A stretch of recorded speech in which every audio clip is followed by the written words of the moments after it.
So let's talk specifically about the four critical success factors. Factor number one, a customer-focused leadership that believes they're in business to serve the customer. You should know that in survey after survey, when executives are asked, why do you get up in the morning at 8 o'clock and come to work? They're conflicted about why they do that. An important tool of management analysis in this area is to, in fact, assess and survey the executive team about why they do come to work. Walker Research, a rather notable research company, surveyed Forbes 500 companies, asked the question. Only 44% of executives said they come to work to serve the customer, serve the market. 44%. What's wrong with that? What happened to the other 56%? Lost their motivation. I just can't imagine taking a survey that asks me, why are you in business? And have me offer up an answer other than I'm here to serve the needs of the market, to serve the customer. Maybe it's me, but in the Walker Research results, only 44%. The consequential differences in the two approaches, that is to say, the approach which is sans the customer and the approach which includes the customer, the consequential differences are striking. Can anyone think of a customer going to a lender and saying, I'd like a mortgage where if I pay the least amount possible, my principal rises next month? Can anyone think of a consumer that would go to his lender and ask? I can't. And yet, Wachovia Bank's pick-a-pay mortgage was just that. Wachovia Bank was the fourth or fifth largest business in the financial services sector before it imploded. It imploded for a number of mishaps and misdeeds. Can you imagine where in their planning process the whole formulation for coming up with this mortgage, where was it based on research with customers, feedback? No, it was a stunt. It was pulled off by smart finance people.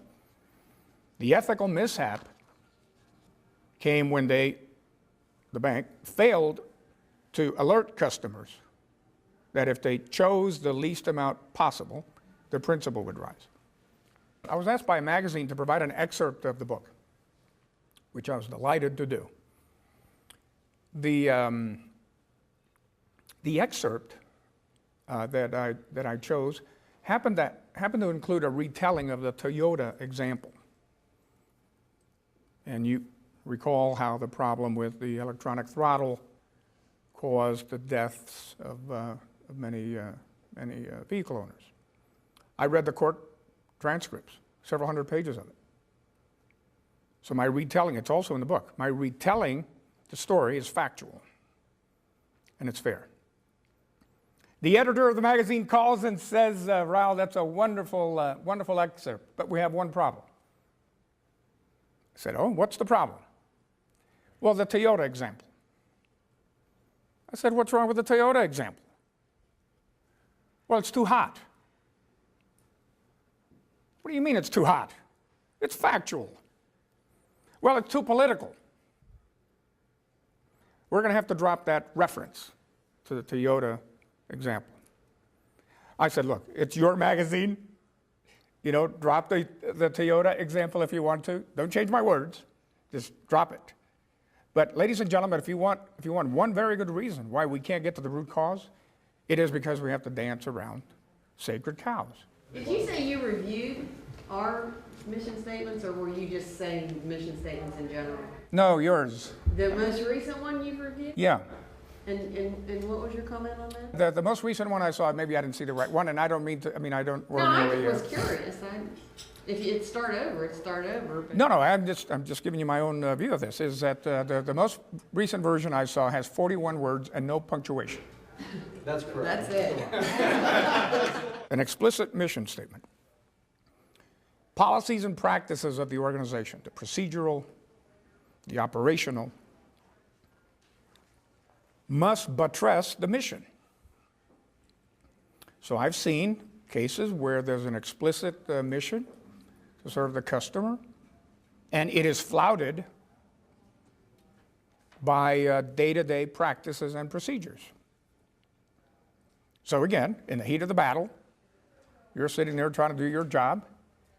You have a mission which says customers are first, perhaps, and then you have a practice which, when you read the fine print, defies that. If crafting a mission statement is comparatively easy, it's not, but if it is comparatively easy to craft a mission statement, making sure that all of the enunciations, by virtue of policies and procedures, making sure that all of the enunciations are consistent is truly hard work. Because you have operational policies everywhere. Everywhere you look, open a drawer and there's a policy to do something, or a practice. And there must, in that corpus of policies and practice, you have to ensure that you don't have statements that subvert the explicit mission.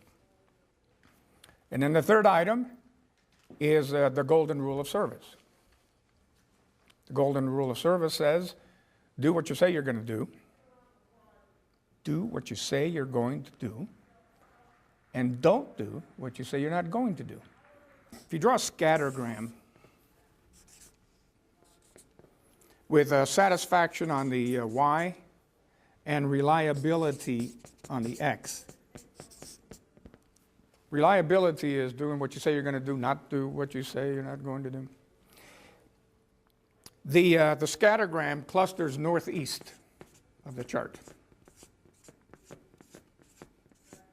That is to say, as reliability increases, satisfaction increases.